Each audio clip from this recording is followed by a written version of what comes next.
Hey guys, welcome back to my channel. I'm going to be doing a story time right now because it is the anniversary of one of my friends' death. And I'm saying that with a smile because he was a wonderful person. He was my everything. He was my best friend. He was my gem. And when I tell you this story, I had permission from the family members, and I just was asked to keep his name silent for privacy concerns, which is okay. It is okay because he did commit suicide.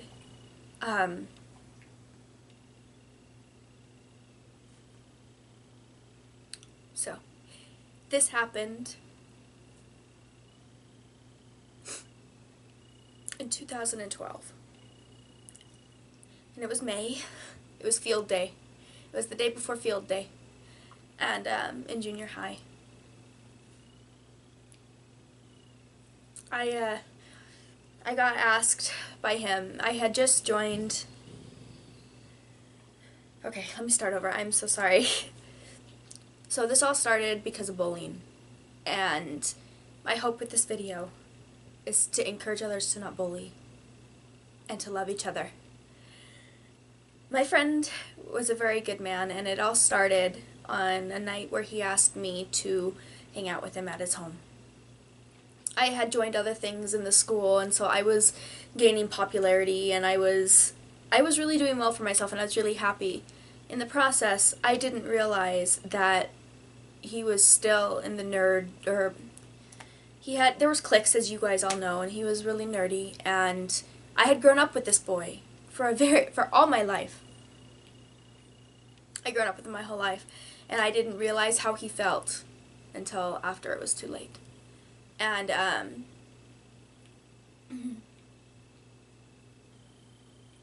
he asked me to hang out one day, and I was just like, okay, yeah, I can rearrange some stuff. I'd love to hang out with you. And keep in mind, throughout this all, I always said hi to him in the hall. I was always very kind to him because he was mine. He was my boo. He was my best friend.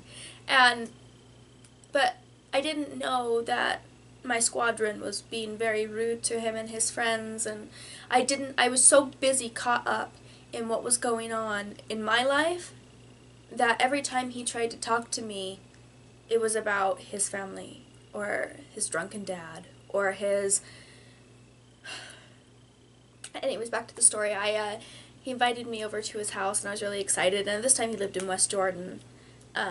He'd switch off houses, Bountiful and West Jordan, and and so I had my mom drive me down, and I was really excited. He was the type of person that I could do my nail polish around or something, and he was as straight as a bat, and he just listened to me, and, so I grabbed a couple of stuff, and I was just really excited to see him, and, I had been so long, it had been a few months, which is a terribly long time for me to see my best friend, and it took a while for it to be set up, but when I got to his house, he explained that his parents wouldn't be home. It would just be me and him. So I was really excited, and the door, it was unlocked, and we were the type of people that, we could just walk in each other's houses without knocking, and that's the way we were. He was, honestly, his family was my family, and my family was his family. And, I walked in and I called his name, and no one answered. And so I figured he was up in his room listening to music, and so, I went in the kitchen, I grabbed some snacks, and I went up, and he wasn't in his room. But when I opened his door, I just heard this creaky noise, and I thought it was him doing something in his closet, because they were working on it. They were trying to do stuff and put light fixtures in and stuff, and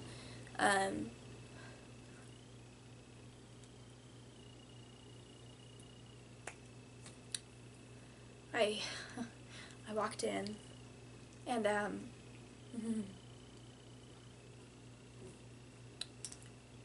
and I saw feet swinging back and forth. And I thought, In my little 12-year-old, 13-year-old mind, I really didn't think anything of it. I went in and I saw him. His face was pale, his eyes were halfway open, and he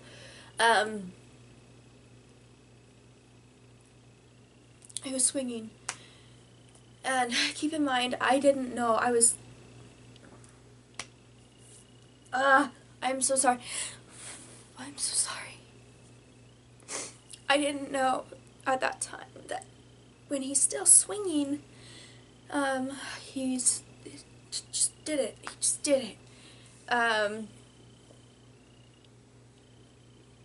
so I screamed.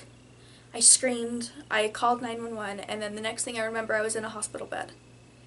I don't know how they got there, because I think I passed out before I gave him the address. I don't remember a thing about the conversation on the phone. And I woke up to his mom sitting next to me.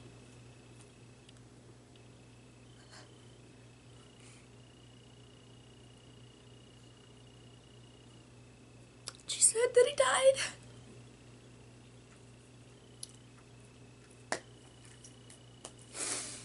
He died at Primary Children's. He was still alive, and they transported him to Primary Children's, and he was a vegetable. He had lack of oxygen in his brain.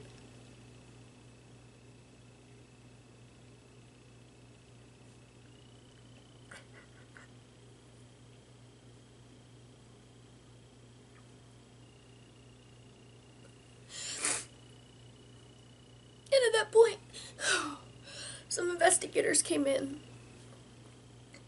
and they wanted to ask me questions and stuff, and I didn't understand what was going on, because I had planned for a play date, and I know I wasn't a suspect, but they just wanted questions, and I was overwhelmed, and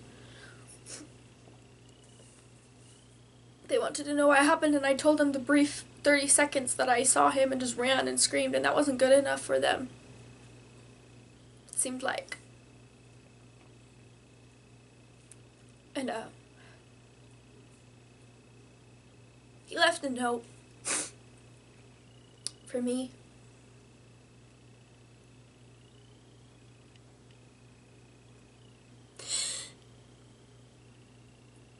He left a note for his parents too, but I wasn't allowed to read that. The note that he left explained that he loved me, and that for the longest time, he had tried to talk to me about what was going on in his life, and that my squadron hurt him, bullied him, and he said that he didn't hold it against me.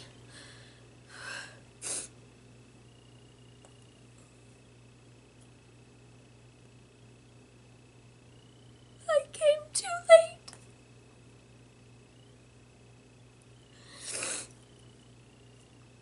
This isn't a pity video. This is an anti-bullying video.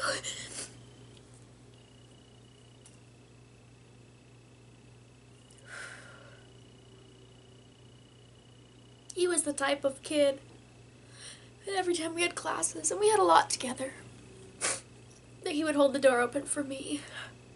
He was the type of person that would listen to me when I was doing my nail polish. He did my hair. He walked me home. He loved video games, and he loved snowboarding. He loved hanging out with the little friends that he had, because there was a nerd complex on him. Because no one wanted to be around him in junior high, because he was a nerd, because he liked video games. He was the type of person who would forgive you in an instant if you did something wrong.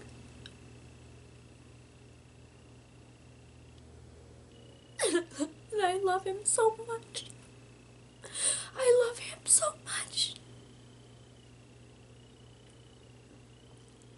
Oh, lovely. My mascara's smearing. And he was the type of person who would wipe my mascara.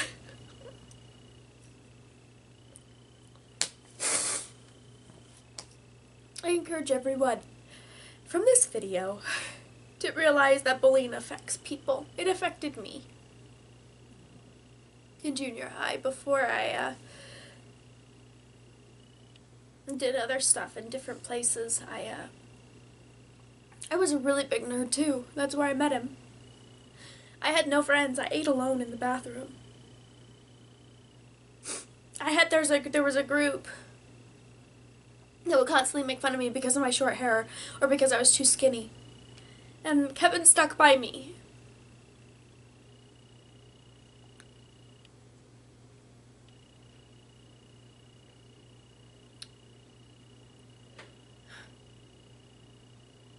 The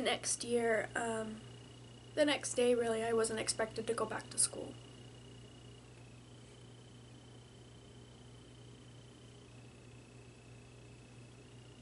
And the next year, I couldn't go back, really.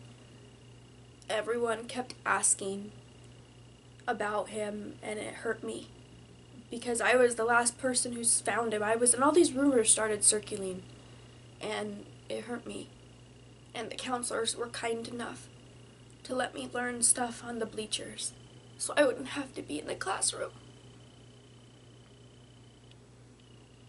So I wouldn't have to deal with the memory haunting me of something that I already blamed myself for.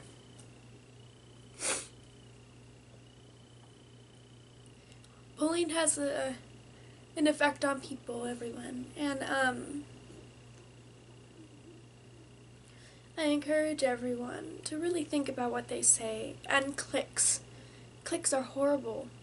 Everyone's human. Why can't we just... And I know some people prefer being in cliques, and to each their own.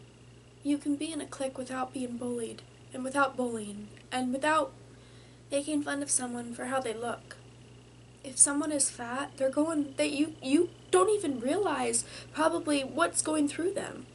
I had a friend who was fat her entire life, and she was going through type 1 diabetes, and it was a constant struggle because of the medicine she was on. It made her gain weight. But without the medicine, she would die. And she did. Wow, my life is... Anyways, but if you know someone who is thinking about suicide, that's not horrible. What you need to do is be there for them.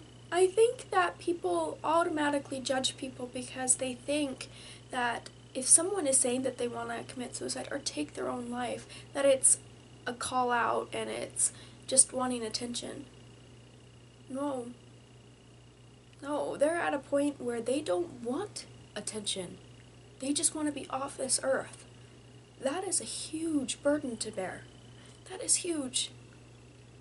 Part of me being the reason why I became a grief counselor was to help people.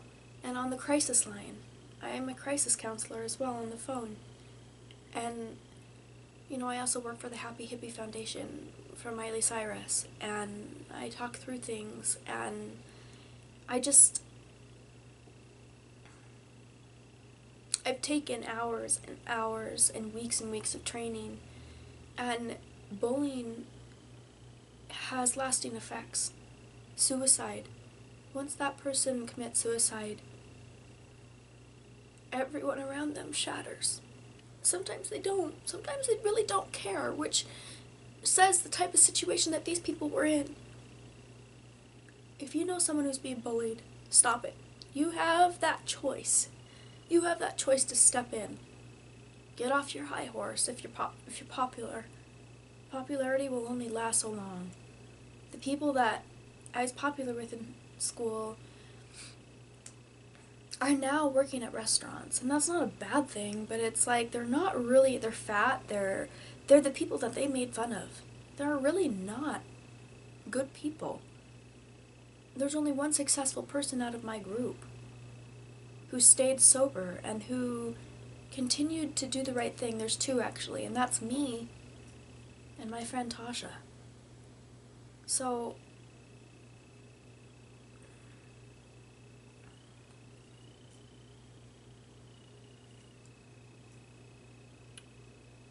stop bullying people. And I know this is I'm rambling, but I'll leave the crisis number down below. And I'll also leave the suicide hotline number. But if you know someone and you have a gut feeling that something's going on, talk to them. All it takes is the longest, probably like 20 minutes. For them to see that someone cares about them. Don't make it too late. Don't be too late. Because you'll lose someone that you care about. Or you'll see someone in your school saying, oh, it's just another suicide. No, that person took their life. Be the change. Be the change, sweethearts. I'm sorry that I have mascara everywhere. My goal with this video was to help empower and to stop bullying and to let you know my story. I love you. I love all of you, and I hope that you guys have a wonderful Father's Day, and you're on my mind. Talk to you later, dolls. Bye.